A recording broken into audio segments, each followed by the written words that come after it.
Today, we're completely dismantling a deeply ingrained societal myth about toxic behavior.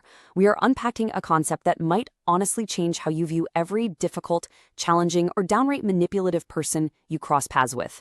We are looking directly at the dangerous illusion of inflated self-esteem.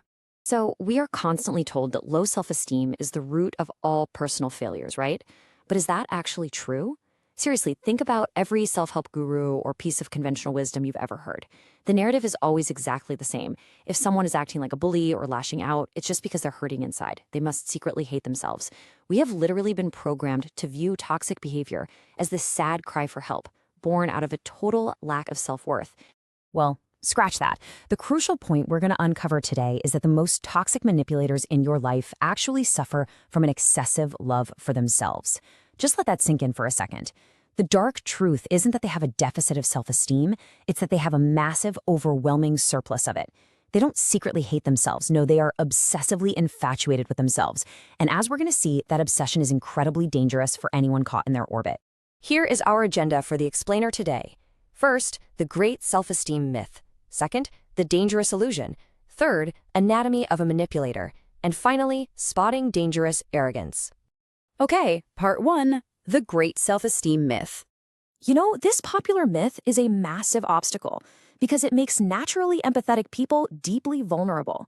It conditions us to pity emotional predators by automatically assuming they secretly hate themselves. If you're a kind person, your default setting is to heal, right? So when a narcissist mistreats you, the myth whispers, oh, they just need more love. If I just validate them enough, they'll stop being mean. But because you're operating on a totally false premise, your empathy is literally weaponized against you.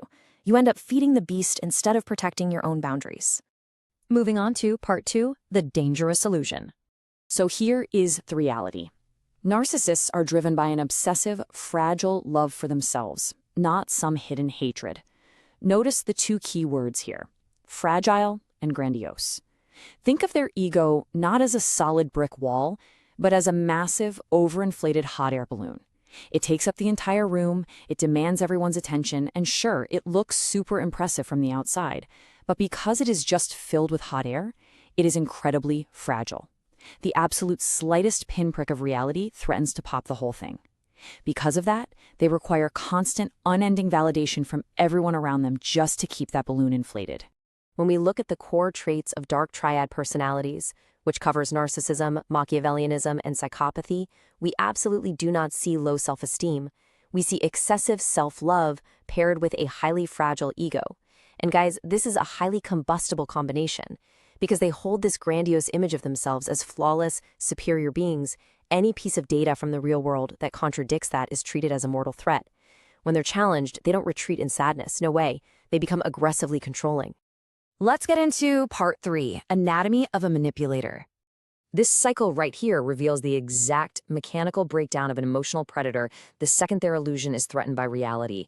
It is a highly predictable 3-step chain reaction. Step 1, something happens that challenges their inflated worth. Maybe someone disagrees with them. Step 2, the balloon starts to deflate. Panic sets in, and they need immediate validation to prop the illusion back up. Step 3, to get that validation and neutralize the threat, they trigger aggressive, controlling behavior. They attack to reestablish unquestioned superiority. Let's look at our first real-world example of this in action. The instant a bully's inflated self-image is challenged, their fragile ego triggers aggressive behavior to immediately crush the perceived threat. Picture a colleague at work who constantly boasts about their expertise. If you politely point out a tiny error in their spreadsheet, what happens? They don't thank you, and they certainly don't feel secretly inadequate. Boom, they explode. They belittle you in front of the whole team to create a massive scene. That lash out, that's the defense mechanism of fragile grandiosity. They have to crush you to go back to believing they are perfect. For a second example, let's look at something a bit more stealthy. An emotional predator will utilize controlling behavior, actively manipulating and isolating you to ensure their grandiosity remains unquestioned. Imagine a romantic partner who slowly, systematically starts cutting you off from your friends and family. Why? Because outside perspectives are dangerous. Your friends might actually see through the predator's illusion. By isolating you, they create a closed ecosystem where they are the absolute ruler, and you are their sole source of mandatory validation. Which brings us to part 4, spotting dangerous arrogance. All right, this is your new psychological cheat sheet. It's going to help you easily spot the difference between someone who is truly confident and someone who is masking dangerous arrogance. True confidence is quiet. It's secure, it's stable, and it can actually accept feedback.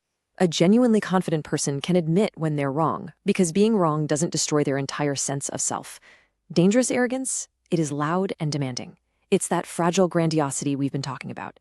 If someone demands constant praise and becomes deeply vindictive the moment they are questioned, you are not dealing with a secretly insecure person. You are dealing with an emotional predator fiercely guarding an illusion.